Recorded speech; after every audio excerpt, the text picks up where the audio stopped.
In a comical turn of events, Nicaragua has sent its traitors back to where they belong, United States of America. 222 people have been released from jail and deported to the States for conspiring to start a civil war in Nicaragua. The Nicaraguan President Daniel Ortega has clamped down hard on conspirators across the nation. Ortega has already picked a bone with the Vatican for towing the West agenda. Washington, it seems, was the next in line. You need to go back. Just this time, it's the Nicaraguan president saying it. Hello and welcome to TFIGlobal Latin America, TFIGlobal's channel dedicated to the America in the Americas. I'm your host Akanksha. If you're watching us on YouTube, please subscribe and press the bell icon to get all the latest updates. If you're watching us on Facebook, do like, share and follow the page. Let us begin with the video report.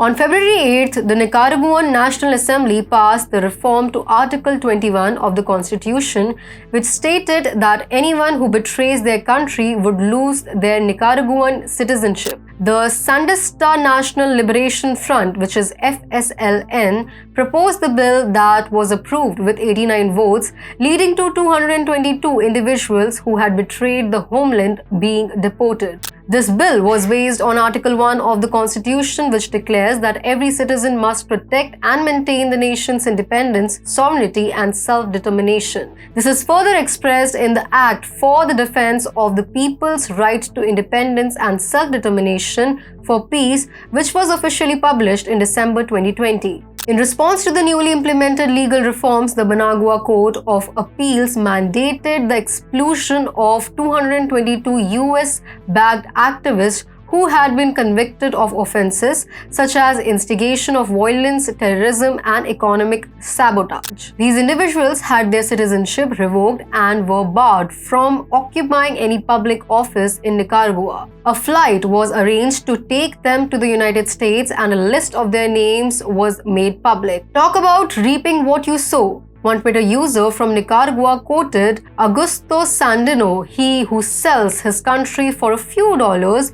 does not deserve to be called a Nicaraguan." Nicaraguan President Daniel Ortega has been in power since 2007 and achieved 72% of the vote in the last election. He has also maintained high approval ratings in independent opinion polls. But if one reads the national and international media, they would get the impression that he is highly despised. But the Western media attacking leaders with a spine is not new. Since 2018, protests have been backed by US against the Nicaraguan president. The Catholic Church also sided with protesters and has largely supported the violence against the Ortega government. The protests have relentlessly continued till 2022. US government is attempting to cause a change in Nicaraguan leadership through the financial aid they are providing to opposition-aligned non-governmental organizations, media outlets, and business associations via the United States Agency for International Development and the National Endowment for Democracy.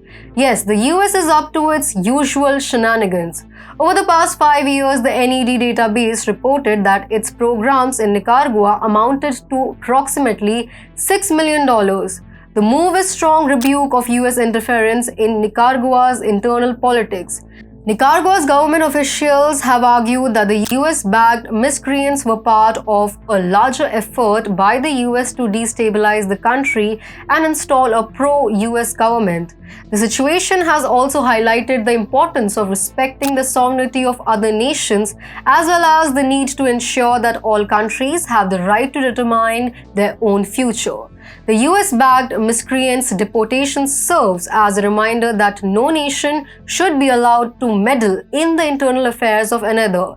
It has uncovered US's interference in Nicaragua, but that was always obvious, wasn't it?